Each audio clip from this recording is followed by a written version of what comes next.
The rain lashed against the windows, filling the empty house with an eerie, rhythmic drumming. Curled up on the couch, I hugged myself tightly, my fingers wrapped around a mug of tea that had long since gone cold. The soft glow of the lamp fought valiantly against the creeping shadows, but the weight of loneliness pressed down on me, suffocating and inescapable. My husband was away again. Another business trip, another string of nights spent in solitude. I told myself I was used to it, that it didn't bother me anymore. Then, the front door creaked open. A cold shudder ran through me. My grip tightened around the ceramic mug as I sat frozen, listening. No one was supposed to be here. My mind scrambled through possibilities. Had I forgotten to lock the door? A burglar? A mistake? Slowly, I turned my head toward the entrance. There he stood. His clothes were drenched, rainwater trailing down his arms and pooling onto the hardwood floor. His soaked hair clung to his forehead, and his breath came in unsteady, shallow gasps. "You weren't supposed to be here tonight," I said, my voice softer than I intended. He didn't answer right away. Instead, he stepped inside and shut the door behind him with an almost deliberate slowness. Droplets trickled off his jacket as he peeled it off, draping it over the back of a chair. His dark eyes never left mine, steady, unreadable. "Plans change," he muttered at last. I swallowed, unease settling in my stomach. Something was different. It wasn't just the unexpected arrival. It was the way he stood there, the way he looked at me. The house, once spacious and quiet, suddenly felt unbearably small.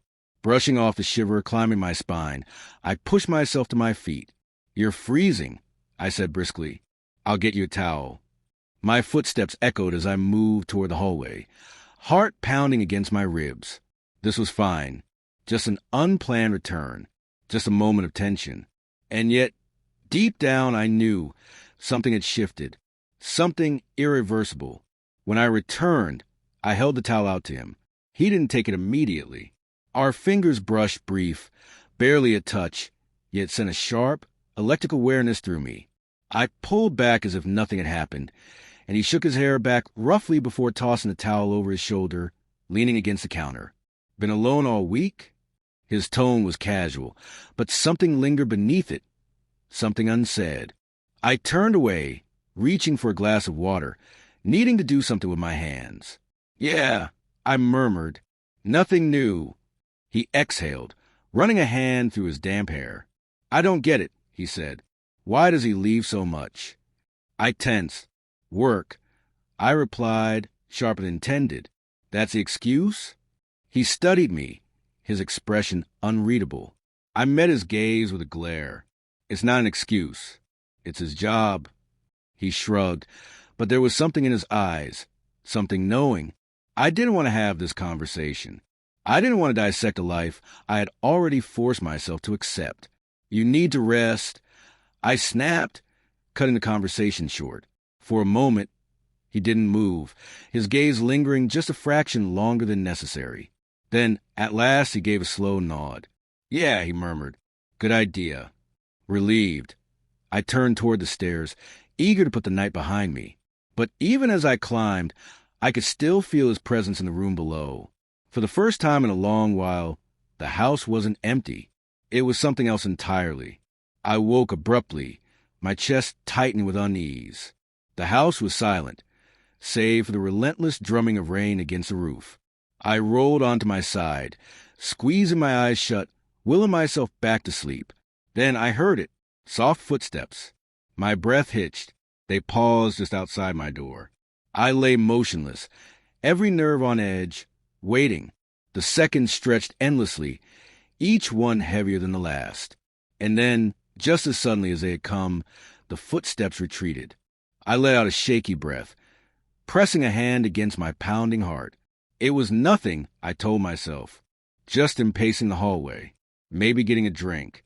But deep inside, something whispered that wasn't the truth, and I couldn't ignore it any longer. I pushed the blankets aside and slid out of bed, my bare feet meeting the chill of the wooden floor. The house was silent, save for the steady patter of rain outside. As I reached the door, I hesitated, fingers hovering over the handle before I slowly turned it. The hallway was steeped in darkness, but a faint sliver of light crept from his room. His door left slightly ajar. I should have turned back. I should have forced myself to sleep. But instead, I took a step forward. Then another. When I reached the doorway, I saw him. He sat on the edge of the bed, head bowed, hands clasped together as though deep in thought. He hadn't noticed me, lost somewhere far beyond the room we shared. Before I could stop myself, the words slipped out. "You all right?" His head snapped up, eyes locking onto mine. "Couldn't sleep," he admitted. I nodded. "Me neither." Something hung between us in the stillness, an unspoken truth neither of us dared name. The weight of it pressed down, thickening the air, tightening the tension between us rather than unraveling it. I should have left. I should have turned around and walked back to my room. But I didn't. Instead, I lingered in the doorway, my pulse unsteady. He let out a slow breath. "You don't have to stand there." An invitation, one I shouldn't have accepted. And yet, before I could think better of it, my feet moved on their own. I stepped inside, cautious, wary. His expression remained unreadable as I approached. "This is a bad idea," I whispered. He didn't disagree. But I sat beside him anyway, barely an inch between us, so little space, yet somehow too much. I could feel the warmth of his body, the slow, steady rise and fall of his chest. The room suddenly felt smaller, the air heavier. And then this. I couldn't say who moved first. Maybe it was him. Maybe it was me. But then there was no space at all. Brief, undeniable, a moment neither of us could take back.